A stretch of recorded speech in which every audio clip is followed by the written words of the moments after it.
Hello everyone, we are back with Glen Velvet Reviews. I got a new heater that I ordered. This is a 200 watt heater. The one I got for my 40 gallon breeder is a 150 watt heater. It's already in the tank. I got a 150 watt heater. It's in the back right there, see it? Right there already. This one looks the same exact size. This is a 200 watt instead. I was having problems with keeping my tank temperature. When I did a water change, only 10%, I was having problems with my temperature. My temperature would drop to 74, and it would take a while for it to heat back up like 78, 80.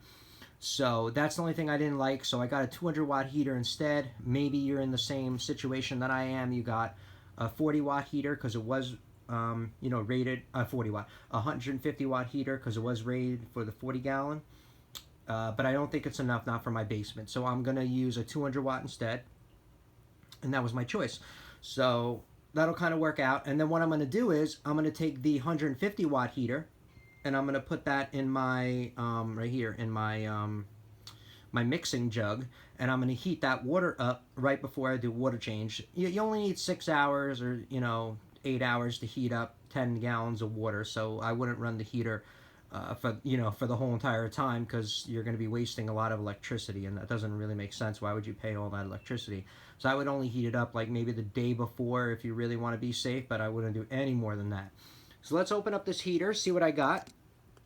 This is the 200 watt, and this is what everything I got. The box came a little bit damaged on the end, as you could see. My box did come damaged a little bit, so I'm going to pull it out of the back here. So let's pull this out. This is what it looks like.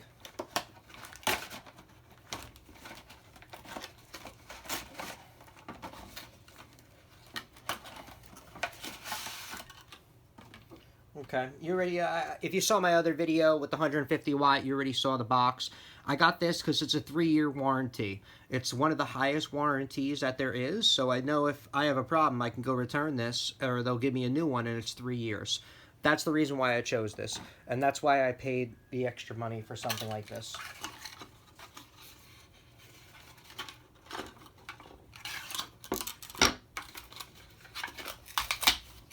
Okay. Pull out of the box like this. This is what it looks like. It's nice and flat, slim design. It's black. It blends into the back, and that's what it looks like. Buttons are on the top to hit, to set the temperature and everything like that. The button's right here. All you do is hit that, and then it sets the temperature. No ground on the plug. It's just a regular plug, 2-prong plug. I don't know why there's not a ground, because there's a heater, and this is with water, so if it ever breaks, you would think you would want a ground, right? Or am I crazy? Wouldn't you want a ground on something like this, because it's in water, and you want to ground it just in case so you don't get electrocuted? I don't understand that. That's something that's a little bit different, right? If you know what if you know the reason why they don't put a ground on here, please post it in the comments below, because I think it would be a safety thing.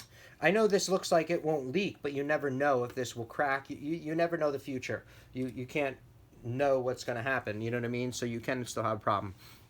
So it's an LED light lit out temperature control, and it lights up with the lights on here, as mine does, which is really cool. It shows the temperature that you set it at, and then it blinks LED the temperature that it's at right now. So that's pretty cool design. I like that.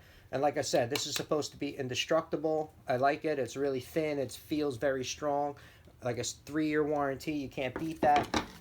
Comes with the instructions over here, which, I don't know, you're going to be reading. It's a heater. You put it in. That's it. Here's the instructions right here. Okay. So that's the instructions.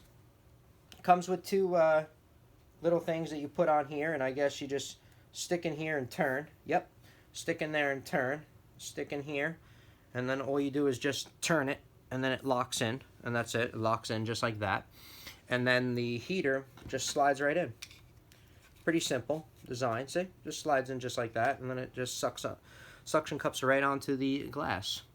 So this is the Cobalt heater aquatics that I got. Like I said, I really like the heater. I'm a fan of the heater.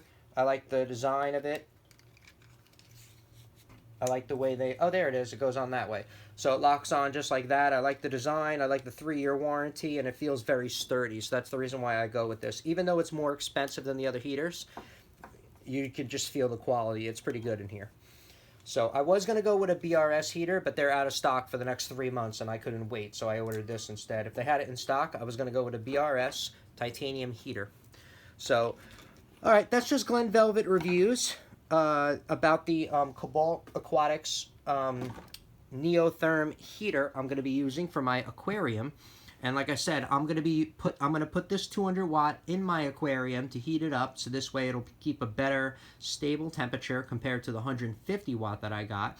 And then I'm going to use the 150 watt to put into my mixing jug, my mixing container right here, my mixing container, and I'm going to heat that up. So this way there won't be a temperature difference whenever I do a water change now, and I won't have so much stress on my fish and my corals and my, I don't have corals yet, but my invertebrates right now, but my fish soon. And that's it. All right. Everybody enjoy. Have a good one. Glen Velvet Reviews is out. Just a little review to help you guys out. Please comment, and if you have any questions, post them below. I'll get to them as quick as possible. Like I said, any helpful tips, we'll also post them below. And please subscribe to my channel. Enjoy and have a good day. Bye-bye.